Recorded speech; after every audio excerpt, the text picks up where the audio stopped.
राधे राधे दोस्तों, स्वागत है एक और नए वीडियो में। आज हम आपके लिए लेकर के आए हैं 44 साइज का अस्तर वाला 4 टक बेल्ट ब्लाउज, जिसको हम इस तरह से कटिंग करेंगे। इसको हम डबल भाग में रख लेंगे। हम यहाँ पे बाजू के लिए कपड़ा यहाँ से नहीं निकाल रहे हैं, वो हम यहाँ से निकालेंगे और इसमें छोटी बाजू ही बनेगी।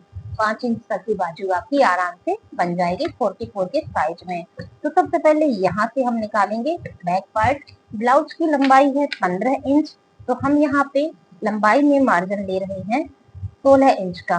1 इंच बढ़ा करके हमने यहाँ पे लंबाई का मार्जिन ले लिया है और एक लाइन ऐसे बना देनी है। अब हम गले की चौड़ाई रखेंगे, जो कि हमने रखी है 3.25 इंच की, और शोल्डर भी हमने रखा है 3.25 इंच का। अब इस तरह से यहाँ पर हम 0.25 शोल्डर को इस तरह से डाउन कर देंगे। ये हमने यहाँ पे शोल्डर डाउन कर दिया है। अब हम रखेंगे आर्म होल की लंबाई, वो हमें रखनी है 6 इंच। 44 है, इसका मतलब आपको यहाँ पे बहुत ज्यादा नहीं रखना है। चेंजिंग होगी, हम बताएंगे कहाँ पर होगी, आप वीडियो को देखिए। और इस तरह से हमने यहाँ पे निशान लगा दिया है। अब हम यहाँ पे फिटिंग का निशान लगाएंगे। 44 का फोर्थ पार्ट होता है 11 इंच। ये देखिए 11 पे हमने यहाँ पे मार्क कर दिया है। बाद में हमने 1.5 इंच यहाँ पे मार्जिन ले लिया है कपड़े की कटिंग के लिए। और जो इनका देखिए चेस्ट साइज है इनका 44 और इनका कमर का साइज है 38। ठीक है, 38 का फोर्थ पार्ट होता है 9.5। तो हमें कमर में सबसे पहले मार्किंग देनी है 9.5 की, और उसके बाद 1 इंच हमको मार्जिन के लिए देना है। तो यहाँ पे हो गया 10.5 यानी कि 10.5। जब हमने टक्स के लिए भी जोड़ दिया है तो 10.5 से हमने यहाँ पे ऐसे निशान लगाया है। और अब हम जो लाइन ड्रॉ कर रहे हैं ये है हमारा फिटिंग का लाइन, और उसके बाद 1.5 इंच हमने रखा है मार्जिन का, तो ये हो गया हमारा मार्जिन का लाइन। अब बैक पार्ट में आपको सिंपल सा आर्म होल बनाना है 3x3 का। इस तरह से देखिए, 3 इस तरफ और 3 इस तरफ, और 1 इंच 1 पॉइंट यहाँ। ठीक है, 1 इंच 1 पॉइंट आपको यहाँ बनाना है, और आपने इस तरह से ये आर्म होल तैयार कर लिया है। यहाँ पे आपको सिंपल आर्म होल देना है। बैक फ्रंट में आपको काम करना है, वो हम बताएंगे कहाँ पर। अब हम यहाँ पे गले की लंबाई रखते हैं, जो कि हमने रखी है 10 इंच की। ये देखिए इस तरह से हमने 10 इंच का यहाँ पे बॉक्स बनाया है। और ध्यान दीजिएगा, जब आप बड़ा गला बनाएंगे तो शोल्डर आप अधिक चौड़ा नहीं रखेंगे, नहीं तो आपका शोल्डर गिरने लगेगा। और इस तरह से हमने यहाँ पे ऐसे निशान लगा दिया है। यहाँ पे 1.5 इंच यहाँ, 1.5 इंच यहाँ, और आधा इंच यहाँ करके हमने यहाँ पे गोलाई को ड्रॉ कर दिया है। अब हमें पीछे की डॉट लगानी है। पीछे की डॉट लगाने के लिए हमें शोल्डर का सेंटर मार्क लेना होगा। इस तरह से देखिए, ये हमने 3.25 का रखा था और इसका हमने मार्क ले लिया है। यहाँ से यहाँ जो भी आपकी नाप आए उसको आप इस तरह से पकड़ के यहाँ पे लगा दीजिए। अब हमने 1 इंच यहाँ डॉट के लिए लिया था, तो 1 इंच हमने यहाँ पे डॉट का मार्क कर दिया है। ये देखिए, अब इन्हीं के बीच से हम ऊपर की ओर एक 5.5 इंच की ऐसे लंबाई के निशान लगाएंगे, जिसमें हमने 2 इंच का एक निशान और लगाया है, क्योंकि जब हम सिलाई बैठाएंगे 2 इंच में हम सीधी सिलाई और उसके बाद हम तिरछी सिलाई। और यहाँ पर आपको एक काम और करना है, आधा इंच आपको यहाँ पे ऐसे माइनस करना है, और जहां तक आपका डॉट है वहां तक आपको निशान लगाना है। ये कपड़ा आपको सिलाई के समय कटिंग कर देना है। इस काम से आर्म होल आपको सिलाई के समय बाजू जोड़ते समय छोटे बड़े नहीं काटने पड़ेंगे। क्या होता है, अक्सर आपको छटनी करनी पड़ती है ना, तो वो आपको नहीं करना पड़ेगा। अब देखिए, आप देख पा रहे हैं ये बैक पार्ट हमारा निकल आया है। अब यहाँ से अगर हमने फ्रंट पार्ट निकाल दिया तो हमें बाजू नहीं मिलेगा, नहीं मिलेगा ना। तो हम क्या करेंगे, इस कपड़े को घुमाएंगे। ध्यान से देखिए, इस तरह से हम इसको घुमा रहे हैं। घुमा दिया तो इसका शोल्डर उस तरफ चला गया, और ये जो निकला है यहाँ से हम बनाएंगे फ्रंट पार्ट। यहाँ से हम निकालेंगे फ्रंट, तो ये बाजू के लिए कपड़ा हमको मिल जाएगा। तो हम पहला काम करेंगे, यहाँ जो छोटा बड़ा है इसको बराबर करेंगे। तो आपको बताने के लिए हम इसको ऐसे फोल्ड कर देते हैं, यानी कि कटिंग हो गया। बाकी हम बाद में कटिंग करते रहेंगे। फिलहाल हमने यहाँ पे ऐसे फोल्ड कर दिया, तो ये हमारा यहाँ पे कपड़ा इक्वल साइज में निकल आया है। अब इसके आर्म होल से हम गला शोल्डर बनाएंगे तो हमें लंबाई मिल जाएगी, तो यहाँ पे हमारी बाजू निकल आएगी। इसके बाद भी अगर आपको बाजू में कपड़ा कम पड़ता है तो यहाँ से पट्टियां निकलती हैं, यहाँ से पट्टियां निकलती हैं। ये वाली एक लंबी पट्टी निकलेगी, जिससे आप ज्वाइंट लगा के बाजू का साइज बड़ा कर सकते हैं। तो चलिए अब हम यहाँ पर फ्रंट पार्ट निकालते हैं। तो सबसे पहले आपको आई हुक का मार्जिन देना है। तो हमने यहाँ पे आधा इंच आई हुक का मार्जिन दिया है, क्योंकि हम फ्रंट से इसे ओपन रख रहे हैं। ये हमने मार्जिन दिया है। अब हमने 3.25 इंच का यहाँ पर गला रखा है। ये हमने यहाँ पे 3.25 का गला और 3.25 का हमने यहाँ पे शोल्डर रखा है और इस तरह से लाइन ड्रॉ कर दी है। अब हमने यहाँ पे 0.25 का शोल्डर ऐसे डाउन कर देना है और अपना आर्म होल रखेंगे 6 इंच का। यहाँ पे हमने 6 इंच का ऐसे आर्म होल रख दिया है और अब हम लगाएंगे फिटिंग का निशान जो कि है 11.25।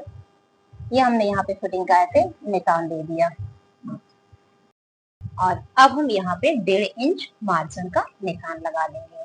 तो ये हो गया हमारा मार्जिन। अब हम यहाँ पे लंबाई देख लेंगे ताकि हम कमर का निशान लगा सकें। तो उससे पहले चलिए हम यहाँ पे आपको आर्म होल बता देते हैं, क्योंकि फिटिंग का निशान तो हमने लगा ही लिया है। अब आपको क्या करना है, फिटिंग के निशान से कॉर्नर तक का आपको एक सेंटर मार्क लेना है। ये हैवी साइज का है हमारा, इसलिए ध्यान से इसका आपको आर्म होल बनाना होगा। ये हमने यहाँ पे इसका एक सेंटर मार्क ले लिया है। इसी तरह से हमको यहाँ पे लंबाई का भी सेंटर मार्क लेना है। 6 इंच का था तो 3 इंच हमारा यहाँ पे सेंटर मार्क हो गया है। अब हमको क्या करना है, यहाँ पे 1 इंच का चौथा हिस्सा यानी कि 0.25 एक निशान यहाँ देना है और 0.25 एक निशान आपको यहाँ पर देना है। 44 में आर्म होल इसी तरह से बनाइएगा, तभी आपकी फिटिंग परफेक्ट आएगी। और यहाँ पर आपको 1 इंच में निशान लगाना है। ठीक है, यहाँ पे हमने 1 इंच में निशान लगाया। अब इनको मिलाना कैसे है, यहाँ से देखिए आप इसको ऐसे मिलाएंगे, यहाँ से आप इसको ऐसे मिलाएंगे, 2 मिल गए हमारे। अब इसको इसको इसको मिलाना है। तो आपको अगर लगे कि यहाँ पे गोलाई क्लियर नहीं आ रही है तो आप इस विषय में कोई चिंता ना लें। क्यों? क्योंकि जब हम यहाँ पे डॉट तैयार करेंगे तो उसके बाद हमारी गोलाई परफेक्ट आ जाएगी। कैसे, हम आपको दिखा देते हैं। ये देखिए, इस तरह से जब हम यहाँ पे डॉट ऐसे क्लियर कर देंगे तो आप देख पा रहे हैं हमारा आर्म होल एकदम कट टू कट क्लियर आ चुका है। एक परफेक्ट गोलाई आपको अभी दिख रही होगी। लेकिन जब हम ये आर्म होल ऐसे यानी कि ये जो प्लेट हमने सिली ये हटा देते हैं तो आपको गोल नहीं लग रहा होगा। तो डोंट वरी, आप ऐसे ही बनाइएगा, आर्म होल आपका परफेक्ट निकलेगा। अब हमें गला बनाना है। उसके लिए हमने यहाँ पे 7 इंच ऐसे गले की लंबाई रखी है। जो चौड़ाई हमने ऊपर की साइड रखी थी 3.25 की, वही हमने यहाँ पर रख दी है। और इस तरह से हमने यहाँ पर देखिए बॉक्स बनाया है जिसमें 1.5 इंच के हिसाब से हम गोलाई देंगे। 1.5 इंच ऊपर की ओर, 1.5 इंच यहाँ साइड में और आधा इंच यहाँ, और ये कर दिया हमने राउंड फिगर में। तो ये देखिए हमारा यहाँ पे गोलाई बन गई है। अब हम लंबाई ले लेते हैं।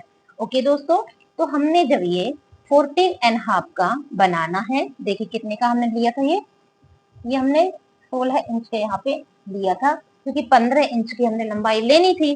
तो यहाँ पर हम लेंगे 17 इंच का, 2 इंच बढ़ा के लेना है। तो ये देखिए 17 इंच का हमने यहाँ पे ऐसे निशान लगा दिया है और एक सीधी लाइन खींच देनी है। तो आप एक चीज देख सकते हैं कि बाजू के लिए हमारे पास कितना कपड़ा बचा है। ये देखिए 4.5 4.25 इंच का हमारा यहाँ पे कपड़ा बच रहा है। लेकिन अगर आप चाहते हैं कि आपको थोड़ा सा बढ़ाना है तो आप इसका मार्जिन कम कर सकते हैं, या फिर आप नहीं कम करिए। यहाँ से देखिए गले से यहाँ तक आपकी सीधी पट्टी निकलेगी। इस पट्टी को आप इसकी ओपनिंग में जोड़ दीजिएगा, आपकी 5 से 6 के बीच की बाजू आराम से निकल आएगी। ये देखिए जब हम यहाँ पे फिटिंग का निशान लगा देंगे तो ये वाला सीधा कपड़ा और ये वाला सीधा कपड़ा आपको क्लियर दिख रहा होगा। ये देखिए ये कपड़ा और ये कपड़ा पूरी सीधी पट्टी यहाँ पे निकलेगी डबल फोल्डेड। तो वो आप यहाँ पे जोड़ देंगे तो आपकी बाजू की लंबाई बढ़ जाएगी, तो आपका बाजू का प्रॉब्लम खत्म हो जाएगा। अब हम बेल्ट का मार्क करते हैं। बेल्ट इनकी 13 इंच पे बन के तैयार हुई है। 15 इंच की लंबाई का ब्लाउज है, तो बेल्ट की मार्किंग 14 इंच पे करेंगे। तो यह हमने शोल्डर से 14 इंच पे ऐसे निशान लगा दिया और यहाँ पर हमने एक लाइन ऐसे खींच दी। और हमने जो फिटिंग की लाइन नहीं खींची थी उसको भी अब हम यहाँ पे ड्रॉ कर देते हैं। ये हमारा फिटिंग का मार्क है। ठीक है, अब हमें यहाँ पे माइनस करना है। यहाँ पे हमने 2 इंच ऊपर की ओर निशान लगाया है और ये हमारा 44 का है, तो 4.4, ये देखिए 4.4 हमने ऐसे निशान लगाया है और इसको हमने ऐसे ये शेप दे दिया, तो हमारा बेल्ट का शेप हो गया। यहाँ पे हमने आधा इंच का ऐसे निशान लगाया है और यहाँ पर हमने 4 इंच का निशान लगाया है और ये हमने यहाँ पे शेप दे दिया, तो हमारा बेल्ट का शेप यहाँ पे आ गया। अब हम कमर का नाप करते हैं। कमर हमने आपको बताया था कि 38 है, 38 का फोर्थ पार्ट होता है 9.5 इंच। तो यहाँ पे हम 9.5 कमर की नाप रखेंगे। अगर हमने यहाँ पे 9.5 रखा है तो यहाँ पे हमें 0.25 बढ़ा देना है, यानी कि 9.25 हो जाएगा। और ये देखिए हमने फिटिंग का निशान कुछ ऐसे लगा दिया है। अब इसी फिटिंग के निशान से हमें यहाँ के डॉट की सही नाप मिल जाएगी। तो ये वाला जो चेस्ट का फिटिंग का निशान है और ये बेल्ट का फिटिंग का निशान है, इन दोनों के बीच में जो ये गैप आ रहा है ये वाला, इसको आपको माप लेना है। तो ये हमारा 2 इंच में 2 पॉइंट कम आ रहा है। जितना भी आपका आ रहा है, ये जो आपने यहाँ पे 4.4 का निशान लगाया था, इसके आगे आपको वही नाप रख देनी है। ये देखिए ये हो गया। अब इसके बीच का आपको सेंटर मार्क ले लेना है और इसमें आपको ऊपर की ओर 2.1 इंच का ऐसे निशान देके अपना डॉट रेडी कर लेना है। तो ये आपका 44 साइज का यहाँ पे डॉट रेडी हो गया है। अब हमें क्या करना है, आई हुक वाला डॉट बनाना है। तो यहाँ पे हमने मेजर टेप ऐसे रखा, गले तक में इसको ऐसे फोल्ड करके सेंटर मार्क ले लिया है और यहाँ पर हमने 3.2 इंच की ऐसे एक सीधी लाइन ड्रॉ की है और इसमें हमने हाफ इंच सिलाई में कपड़ा कवर करना है। तो एक डॉट हमारा यहाँ पर रेडी हो गया है। अब यहाँ पर देखिए हमको 1 इंच कपड़ा ऊपर की ओर रखना है ऐसे, और आपको इस तरह से मेजर टेप रखना है इसकी तरफ और 6.5 इंच की आपको ऐसे लाइन ड्रॉ करनी है। ये देखिए इस तरह से, और इसमें 0.25 का कपड़ा आपको सिलाई में देना है। अब बारी आती है आपको यहाँ वाला आर्म होल का डॉट बनाने का। तो आपको एक बात बताते हैं, ये डॉट ध्यान से देखिएगा। अगर आपको ये डॉट का तरीका पसंद आए तो प्लीज चैनल को सब्सक्राइब जरूर करिएगा। यहाँ देखिए ये जो कॉर्नर हमारा तैयार हुआ था, इस कॉर्नर से अंदर की ओर आधा इंच पे आपको एक निशान लगा देना है। बस इसी निशान से आपको डॉट बनाना है। तो कभी भी आपके डॉट की क्या कहते हैं लंबाई चौड़ाई बिगड़ेगी नहीं। ये हमने ऐसे रखा और इसकी तरफ 3.1 इंच पे आपने ऐसे एक लाइन खींचनी है और इसमें आपने आधा इंच सिलाई में ऐसे कपड़ा कवर करना है। 0.25 इस तरफ से, 0.25 इस तरफ से। और ये हमारे चारों डॉट्स यहाँ पे इस तरह से तैयार हो चुके हैं, ये देखिए। और फ्रंट पार्ट बैक पार्ट दोनों हमारे कंप्लीट हुए हैं। यहाँ से हमारी 3-3.5 इंच की बाजू आराम से निकल आएगी। उसके बाद भी अगर आप बाजू का लेंथ बढ़ाना चाहते हैं तो ये देखिए गले की ये पट्टियां निकल रही हैं, इनको आप यहाँ पे जोड़ दीजिएगा तो आपकी 5 या 6 इंच की बाजू निकल आएगी। तो फ्रेंड्स यहाँ पर हमारा 44 साइज का ब्लाउज बन के तैयार हुआ है। अगर आपको पसंद आया हो तो प्लीज कमेंट करिएगा और चैनल को सब्सक्राइब करना बिल्कुल नहीं भूलिएगा और प्लीज लाइक जरूर करिएगा। Thank you for watching.